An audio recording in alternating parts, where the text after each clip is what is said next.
कहानी की शुरुआत सारा नाम की एक औरत से होती है जो अपने बेटे क्रिस के साथ एक नए टाउन में शिफ्ट हुई थी। उनका नया घर जंगल के बिल्कुल पास था। सारा के हस्बैंड ने उसे छोड़ दिया था, इसलिए वह अब अपने बेटे के साथ अकेली रहा करती थी। उस दिन वे दोनों अपनी कार से नए घर की ओर जा रहे थे। रास्ते में सारा और क्रिश बहुत मस्ती कर रहे थे, हंस रहे थे और नए घर को लेकर एक्साइटेड थे। लेकिन तभी अचानक क्रिश ने तेज चीख मारी और सामने की ओर इशारा किया। सारा ने तुरंत ब्रेक लगाया और किसी तरह कार को संभाल लिया। फिर उसने जल्दी से अपने बेटे की तरफ देखा, ये जानने के लिए कि कहीं उसे चोट तो नहीं लगी। क्रिस ठीक था, लेकिन उसका चेहरा डर से सफेद पड़ गया था। सारा ने गहरी सांस ली और कार से नीचे उतरी। उसने देखा कि सड़क के बीचों बीच एक औरत खड़ी थी। वो औरत एकदम स्थिर खड़ी थी, लेकिन उसके होंठ बहुत तेजी से हिल रहे थे, जैसे वह कुछ बड़बड़ा रही हो। सारा धीरे धीरे उस औरत की तरफ बढ़ी, लेकिन तभी वह औरत अचानक अपना सिर घुमाकर सीधा क्रिस की ओर देखने लगी, जो अब भी कार में बैठा था। उसकी नजर में कुछ अजीब था, ऐसा कुछ जिससे सारा के रोंगटे खड़े हो गए। एक पल के लिए सारा को लगा कि उसे वहां से पीछे हट जाना चाहिए। उसने उस औरत से कुछ पूछने की कोशिश भी नहीं की, बस नीचे झुककर कार का टूटा हुआ साइड मिरर उठाया और जल्दी से कार में वापस बैठकर वहां से निकल पड़ी। फिर कुछ दिन बीत गए और एक दिन सारा बेसमेंट में कुछ टूल्स लेने गई थी। तभी ऊपर से अचानक क्रिस की चीख सुनाई दी। वो घबरा कर दौड़ती हुई ऊपर आई, जहां उसने देखा कि क्रिस एक कुर्सी पर खड़ा है और डर के मारे किसी चीज की ओर इशारा कर रहा है। सारा ने नजर घुमाई तो देखा कि कमरे के कोने में दीवार पर एक बड़ी मकड़ी रेंग रही थी। वह समझ गई कि क्रिस उसी से डर रहा है, क्योंकि उसे स्पाइडर से बहुत डर लगता था। सारा धीरे धीरे पास गई, ध्यान से उसे पकड़कर एक ग्लास जार में बंद कर लिया और उसे लेकर बाहर गार्डन की ओर चली गई। क्रिस भी उसके साथ आ गया और गुस्से में कहने लगा कि मकड़ी को मार देना चाहिए। सारा ने मुस्कुराकर कहा कि मकड़ी ने क्रिस को कुछ नहीं किया, इसलिए उसे मारना ठीक नहीं होगा। लेकिन क्रिस और ज्यादा गुस्से में बोला कि अगर उसके पापा यहाँ होते तो वह उसकी बात मानते। ये सुनते ही सारा एकदम चुप हो गई। उसके चेहरे से मुस्कान गायब हो गई, क्योंकि ये बात उसे अंदर तक चुभ गई थी। कुछ पल वो वहीं खामोश खड़ी रही, फिर गहरी सांस लेते हुए उस मकड़ी को गार्डन में छोड़ दी। मगर उसी पल क्रिस ने गुस्से में आकर जोर से पैर पटका और मकड़ी को कुचल दिया। ये देखकर सारा को बहुत गुस्सा आया, लेकिन इससे पहले कि वह कुछ कहती, क्रिस वहां से भाग गया। सारा भी तुरंत उसके पीछे दौड़ी, जहां क्रिस सीधे जंगल की तरफ चला गया और कुछ ही देर में सारा अपने बेटे को नजर से खो बैठी। उसका दिल डर से भर गया। वो बार बार क्रिस का नाम पुकारती रही, लेकिन कहीं से कोई जवाब नहीं आ रहा था। तभी उसकी नजर जंगल के बीचों बीच एक अजीब सी जगह पर पड़ी, जहां जमीन ढंसी हुई थी, जैसे कोई बहुत भारी चीज आसमान से गिरकर वहां टकराई हो। सारा धीरे धीरे उस जगह के करीब जाने लगी। तभी अचानक उसके ठीक बगल में क्रिस खड़ा दिखाई दिया। सारा चौंक गई, लेकिन उसे देखते ही उसका गुस्सा और डर दोनों गायब हो गया। वह झट से उसके पास गई और उसे कसकर गले लगा ली। फिर अगले दिन सारा अपने बेटे क्रिस को स्कूल से लेने गई। उसके हाथ में एक टैलेंट शो का फ्लायर था। रास्ते में उसने मुस्कुराते हुए क्रिस से कहा कि उसे इसमें हिस्सा लेना चाहिए, इससे उसे नए दोस्त मिलेंगे और वह इस टाउन में थोड़ा घुल मिल जाएगा। लेकिन क्रिस ने उदास होकर कहा कि उसे नए दोस्त नहीं चाहिए। सारा ने प्यार से उसकी तरफ देखा और कहा कि जब वह उसकी उम्र की थी तब वह भी एक नए शहर में आई थी और शुरुआत में उसे भी सब अजीब लगा था, पर धीरे धीरे सब ठीक हो गया। हालांकि सारा खुद भी इस नए टाउन में पूरी तरह सहज नहीं थी। उस शाम वो अपने बॉस लुइस और उसके परिवार के साथ डिनर पर थी। माहौल खुश मजाज था, सब लोग हंस रहे थे, लेकिन सारा एक कुछ चुप चुप सी थी। वहीं लुइस का भाई लगातार बात कर रहा था, माहौल को हल्का बनाए रखने की कोशिश कर रहा था। बातों बातों में उसने किसी हादसे की कहानी सुनानी शुरू की, लेकिन तभी लुइस ने बात बीच में काटी और कहा, सारा तुम्हारे टाउन में एक बूढ़ी औरत रहती है जो बहुत अजीब दिखती है, राइट? सारा का ध्यान तुरंत उधर चला गया। लुइस जिस औरत की बात कर रही थी वो वही औरत थी जिसे सारा ने कहानी की शुरुआत में सड़क के बीच खड़ा देखा था। लुइस आगे बोली कि उस बूढ़ी औरत का बेटा कभी उसकी क्लास में पढ़ता था। लुइस ने बताया कि एक दिन वो बूढ़ी औरत अचानक स्कूल में आ गई और जबरदस्ती अपने बेटे को वहां से ले जाने लगी। स्कूल के स्टाफ ने उसे रोकने की कोशिश की, लेकिन वह बहुत गुस्से में थी। आखिर में स्कूल वालों ने उसे और उसके बेटे दोनों को स्कूल से निकाल दिया, जिसके कुछ दिन बाद सबको एक चौंकाने वाली खबर मिली कि उस औरत के बेटे की मौत हो गई थी। लोग कहते थे कि वह एक एक्सीडेंट था, लेकिन अफवाह ये थी कि उस औरत ने ही किसी झगड़े के दौरान अपने बेटे को मार डाला था। ये सुनकर सारा के चेहरे का रंग उड़ गया। उसके मन में उस औरत की वही डरावनी इमेज घूमने लगी जो उसे कुछ दिन पहले सड़क पर दिखी थी। उसने कोशिश की कि बात वहीं खत्म हो जाए, लेकिन अंदर से वह बेचैन हो चुकी थी। और एक रात के बीचों बीच अचानक किसी तेज आवाज से सारा की नींद खुल गई। वह घबरा गई जब उसने देखा कि उसके बेटे क्रिस का बेड खाली था। वह तुरंत उसे पुकारने लगी, लेकिन पूरे घर में कोई जवाब नहीं आया। घबराई हुई सारा नीचे उतरी तो देखा कि किचन का दरवाजा हवा से जोर जोर से खुल और बंद हो रहा था। उसने टॉर्च उठाई और बाहर निकल पड़ी। फिर सारा जंगल की ओर बढ़ी और बार बार क्रिस का नाम पुकारती रही। अचानक उसे एहसास हुआ जैसे कोई पेड़ के पीछे छिपा हो।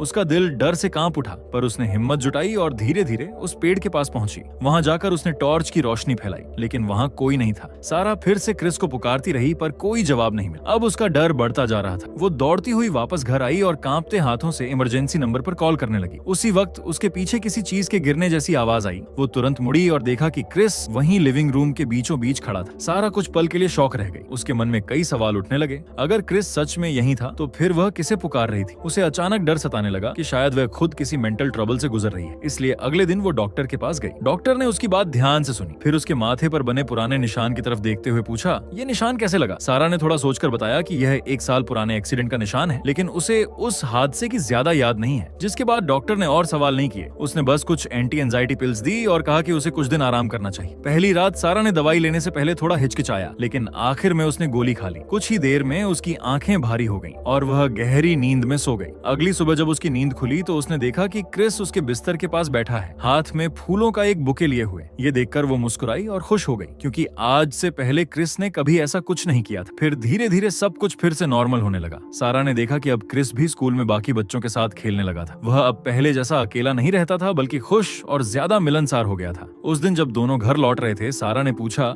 आज जिन बच्चों के साथ खेल रहे थे वो कौन थे? क्रिस ने कुछ नाम लिए और उनमें से एक नाम था स्टुअर्ट। सारा थोड़ी चौंकी, क्योंकि पहले क्रिस ने कहा था कि उसे स्टुअर्ट बिल्कुल पसंद नहीं है। वो हल्के आश्चर्य से बोली, पर तुम तो कहते थे कि स्टुअर्ट अच्छा नहीं है। क्रिस कुछ पल के लिए चुप रहा, फिर बोला, अगर आप चाहो तो मैं उससे दूर रहूंगा। सारा ने मुस्कुराते हुए कहा, नहीं बेटा, जितने ज्यादा दोस्त उतना अच्छा। दोनों की गाड़ी अब धीरे धीरे पुल के करीब पहुंच रही थी। सारा ने सुकून की सांस ली, लेकिन अगले ही पल उसका चेहरा जम गया। पुल के बीचों बीच सड़क पर वही बूढ़ी औरत खड़ी थी। क्रिस ने उसे देखा और डर के मारे सिमट गया। सारा ने घबराकर हॉर्न बजाया, लेकिन वो औरत जरा भी नहीं हिली। सारा मजबूर होकर गाड़ी से उतरी और उसकी ओर बढ़ी। उसने शांत स्वर में कहा कि वह रास्ता छोड़ दे, लेकिन बूढ़ी औरत ने उसकी आंखों में देखा और कांपती आवाज में कहा, वो तुम्हारा बेटा नहीं है। सारा की आंखें फैल गईं। तभी एक बुजुर्ग आदमी वहां आया, ब्रैडी, जो उस बूढ़ी औरत का पति था। वह घबराया हुआ था और बार बार माफी मांग रहा था। जिसके बाद उसने अपना परिचय दिया और बताया कि उसकी पत्नी की तबीयत ठीक नहीं रहती। वह अक्सर ऐसी बातें करती है। सारा कुछ कहने वाली थी कि तभी बूढ़ी औरत धीरे धीरे क्रिस की तरफ बढ़ने लगी। सारा को एक अजीब बेचैनी महसूस हुई। उसने जल्दी से बात खत्म की और गाड़ी की ओर चली गई, लेकिन बूढ़ी औरत अब कार के शीशे के बिल्कुल पास आ गई थी। वो झुककर अंदर झांकने लगी और उसकी आंखें सीधा क्रिस के चेहरे पर टिक गईं। फिर अचानक उसने जोर से चीखना शुरू कर दिया, वो तुम्हारा बेटा नहीं है। सारा डर के मारे कांप उठी। तभी वह बूढ़ी औरत अपना सिर कार के शीशे पर जोर जोर से मारने लगी। ब्रैडी भाग कर आया और उसे रोकने की कोशिश करने लगा, लेकिन वह बेकाबू हो गई थी। सारा ने घबराकर इंजन स्टार्ट किया और गाड़ी तेजी से आगे बढ़ा दी। पीछे मुड़कर देखा तो ब्रैडी अपनी पत्नी को पकड़ने की कोशिश कर रहा था, जो अब भी चीख रही थी। सारा का दिल जोरों से धड़क रहा था। उसने गाड़ी रोकने की हिम्मत नहीं की। घर पहुंचकर भी उसका मन शांत नहीं हुआ। उसने दवाई ली, लेकिन फिर भी उस औरत की चीख उसके कानों में गूंजती रही। अगले दिन सारा ने तय किया कि वह सच्चाई जाने बिना चैन से नहीं बैठेगी। वो फिर से उसी पुल पर गई और वहां से सीधे उस बूढ़ी औरत के घर पहुंची। लेकिन जैसे ही वह आंगन की ओर गई, उसने देखा कि वहां जमीन पर उस बूढ़ी औरत की लाश पड़ी थी। उसका सिर आधा मिट्टी में धंसा हुआ था और उसके चारों ओर कोए मंडरा रहे थे, जो उसकी पीठ पर बार बार चोंच मार रहे थे। कुछ देर बाद पुलिस वहां पहुंच गई और सारा से पूछताछ करने लगी। उसी दौरान उसने देखा कि क्रिस एक पुलिस कर्मी के साथ खेल खल में कुश्ती कर रहा। एक पल के लिए सारा को भ्रम हुआ कि क्रिस ने उस आदमी की कलाई मरोड़ दी, इतनी जोर से कि वो टूट गई। लेकिन अगले ही पल सब कुछ नॉर्मल लगने लगा, जैसे कुछ हुआ ही नहीं। बाद में जब सारा नहाने के लिए गई तो उसने देखा कि उसका तौलिया खून से सना हुआ है। वह घबरा गई और शीशे में देखने लगी। जहां उसने देखा कि खून उसके माथे से बह रहा था, उसने जल्दी से खुद को संभाला, घाव पर पट्टी की और काम पर जाने की तैयारी करने लगी। ऑफिस पहुंचने पर उसकी बॉस लुइस ने उसे देखकर कहा कि उसे कुछ दिन की छुट्टी ले लेनी चाहिए, लेकिन सारा ने इनकार कर दिया। उसने थके हुए स्वर में कहा कि कभी कभी उसे लगता है जैसे वह अपने बेटे को ठीक से जानती ही नहीं। लुइस मुस्कुराई और बोली, हर माँ को कभी न कभी ऐसा लगता है। बच्चे कभी फरिश्ते लगते हैं तो कभी राक्षस। जिसके बाद सारा उस बूढ़ी औरत के अंतिम संस्कार पर गई, लेकिन सबकी निगाहें उसी पर थी, क्योंकि लाश सबसे पहले उसी ने देखी थी। वहाँ का माहौल अजीब। घर के सारे शीशे काले कपड़ों से ढके हुए थे और लोग धीमी आवाज में बातें कर रहे थे। सारा को लग रहा था जैसे सब कुछ उसके चारों ओर बदल रहा है, कुछ ऐसा जो वह अब तक समझ नहीं पा रही थी। तभी ब्रडी, जो उस बूढ़ी औरत का पति था, उसके पास आया और माहौल को हल्का करने के लिए उसे एक ड्रिंक ऑफर की। फिर उसने सामने की दीवार की ओर इशारा करते हुए कहा कि वहाँ लगी तस्वीर उसके बेटे जेम्स की है। ब्रैडी ने शांत स्वर में कहा कि जब जेम्स पैदा हुआ था तब उनकी जिंदगी में बहुत खुशी आई थी, लेकिन जब वह 8 साल का हुआ तो सब कुछ बदल गया। उसने बताया कि उसी समय से उसकी पत्नी धीरे धीरे पागल होने लगी थी। उसे लगने लगा कि जेम्स असली नहीं है, बल्कि कोई और है जिसने उसके बेटे की जगह ले ली है। सारा ने डरते हुए पूछा कि फिर जेम्स के साथ क्या हुआ? ब्रैडी ने गहरी सांस ली और कहा कि वह हादसा उसकी ही गलती थी। उसने गलती से अपने ही बेटे को गाड़ी से कुचल दिया था। ये सुनकर सारा को लगा कि अब शायद उसे अपनी जिंदगी को फिर से नॉर्मल बनाने की कोशिश करनी चाहिए। लेकिन अजीब घटनाएं एक बार फिर शुरू हो गई। एक सुबह जब सारा जंगल में जॉगिंग करने गई तो उसकी नजर जमीन पर पड़ी। वहाँ जहाँ क्रिस की गुड़िया रखी थी, उसी बड़े गड्ढे के पास, जो कुछ समय पहले आसमान से किसी चीज के गिरने के बाद बना। वह गुड़िया उठाने के लिए झुकी, लेकिन उसकी नजर उस गड्ढे पर ठहर गई। उसे ऐसा लगा जैसे गड्ढे का तल हिल रहा हो, जैसे वह धीरे धीरे और गहराई में जा रहा हो। फिर घर लौटकर उसने तुरंत क्रिस से पूछा कि क्या वो अकेले जंगल गया था। क्रिस ने मना कर दिया। सारा ने गुड़िया दिखाते हुए कहा कि यह वहीं मिली है, लेकिन उसने फिर से इनकार कर दिया। सारा ने जोर देकर सच्चाई जाननी चाहिए। उसी पल क्रिस गुस्से में फट पड़ा। उसने चिल्लाकर कहा कि वह झूठ नहीं बोल रहा और गुस्से में टेबल को जोर से धक्का देकर माँ की ओर फेंक दिया। सारा उसकी ताकत और गुस्से को देखकर दंग रह गई। उसने पहले कभी अपने बेटे को इस तरह नहीं देखा था। उसके बाद जब सारा नहाकर बाहर आई तो उसे क्रिस के कमरे से अजीब सी आवाज सुनाई दी। वो आवाज इंसान जैसी नहीं थी बल्कि किसी जानवर जैसी लग रही थी। इसलिए वह धीरे धीरे दरवाजे के पास गई और नीचे झुककर अंदर झांकने लगी, जहाँ क्रिस फर्श पर चारों हाथ पैरों के सहारे रेंग रहा था। उसका शरीर अजीब तरह से मुड़ा हुआ था और उसके मुंह से भयानक आवाजें निकल रही थी। अचानक उसने पास में चलती हुई एक मकड़ी देखी, उसे झट से पकड़ा और बिना किसी हिचके अपने मुंह में डालकर चबा गया। सारा के मुंह से डर के मारे एक चीख निकल गई। उसी पल सब कुछ शांत हो गया और कमरे के अंदर से क्रिस की आवाज आई, बिल्कुल नॉर्मल और मासूम लहजे में। वह दरवाजे के पास आया और बोला कि अब उसे सो जाना चाहिए। सारा कांपती हुई खड़ी रही। उसके होठों से बस एक धीमी गुड नाइट निकली। फिर अगले दिन सारा उसे डॉक्टर के पास ले गई, लेकिन डॉक्टर ने कहा कि सब कुछ नॉर्मल है। फिर भी सारा के मन में ये बात गहराई से बैठ गई थी कि कुछ बहुत गलत हो रहा है। उसने क्रिस के कमरे में एक कैमरा छुपा दिया ताकि वह सच जान सके। साथ ही उसने दवाइयां लेना बंद कर दिया। उसे डर था कि कहीं वह बेहोश रहे और क्रिस के आसपास कुछ बुरा हो जाए। लेकिन रात में उसे भयानक सपना आया। उसने देखा कि क्रिस उसके माथे पर बने निशान में अपनी उंगलियां घुसा रहा है। वो चीख कर उठी। सुबह जब वो बाहर आई तो क्रिस बाल संवारते हुए गुनगुना रहा था। तब सारा को याद आया कि आज स्कूल में टैलेंट शो है। वह भी वहां पहुंची जहां लुइस उसके पास बैठी थी। क्रिस मंच पर गया और गाना गाने लगा। शुरुआत में सब कुछ नॉर्मल लग रहा था, लेकिन कुछ पलों बाद सारा को कुछ अजीब महसूस हुआ। उसे दिखा कि पूरी ऑडियंस गायब हो गई है। अब वहां सिर्फ क्रिस खड़ा था और उसकी आवाज भयावह रूप से विकृत हो चुकी थी। वो घबरा गई और तुरंत वहां से भाग निकली। लुइस उसके पीछे दौड़ी और घबरा कर पूछा कि वह ठीक है या नहीं। सारा कांपती हुई आवाज में बोली, वो लड़का मेरा बेटा नहीं है। इतना कहकर वह जल्दी से घर लौट आई। घर पहुंचकर उसने तुरंत कैमरे की रिकॉर्डिंग देखी, लेकिन जो उसने देखा उसने उसे और उलझन में डाल दिया। सच का पता लगाने के लिए सारा ब्रैडी के पास गई। वहां पहुंचकर उसने देखा कि अब घर के सारे शीशे ढके हुए नहीं थे। उसने उससे उसकी वजह पूछी। ब्रैडी ने कहा कि उसकी पत्नी शीशों का इस्तेमाल करती थी, ये जानने के लिए कि सामने वाला असली है या नहीं। सारा कांपती आवाज में बोली कि उसकी पत्नी सही थी, क्योंकि अब उसे यकीन हो गया था कि उसका लड़का उसका असली बेटा नहीं है। उसने ब्रैडी से कैमरा देखने को कहा। ब्रैडी ने वीडियो देखा और बोला कि उसे इसमें कुछ भी अजीब नहीं दिख रहा। सारा गुस्से में चिल्लाई कि क्या उसे अब वह पागल लगने लगी है। ब्रैडी घबरा गया और बोला कि वह ऐसा नहीं सोचता। फिर अचानक गुस्से में उसने कैमरा जमीन पर फेंक दिया। घर लौटकर सारा कैमरा ठीक करने लगी। तभी पीछे से क्रिस धीरे धीरे उसके पास आया। उसने कहा कि उसे स्कूल में क्यों छोड़ दिया गया। सारा ने डर छिपाते हुए खुद को नॉर्मल दिखाने की कोशिश की और बोली कि सब ठीक है, लेकिन अब उसने एक नया तरीका अपनाया ताकि सच सामने आ सके। डिनर के वक्त उसने कहा कि उसे चीज बहुत पसंद है। क्रिस ने तुरंत पूरा प्लेट चीज से भर लिया और खाने लगा, जबकि सारा जानती थी कि असली क्रिस को चीज बिल्कुल पसंद नहीं थी। जिसके बाद उसने कहा कि चलो उनकी फेवरेट गेम खेलते हैं। ये वही खेल थी जिसमें सारा 3 तक गिनती थी और फिर दोनों मिलकर अजीब सा चेहरा बनाते थे। लेकिन इस बार क्रिस को समझ ही नहीं आया कि वह क्या कह रही है। सारा का दिल बैठ गया। अब उसे पूरा यकीन हो गया, सामने खड़ा ये लड़का उसका बेटा नहीं था। वह कांपती आवाज में बोली, तुम कौन हो और मेरा बेटा कहाँ है। लड़के का चेहरा पल भर में बदल गया। उसकी आंखों में मासूमियत की जगह गुस्सा और नफरत उतर आई। वो जोर से चिल्लाया और सारा के हाथ को पकड़कर उसे दीवार पर फेंक दिया। सारा दर्द से चीखी, लेकिन उसने उसकी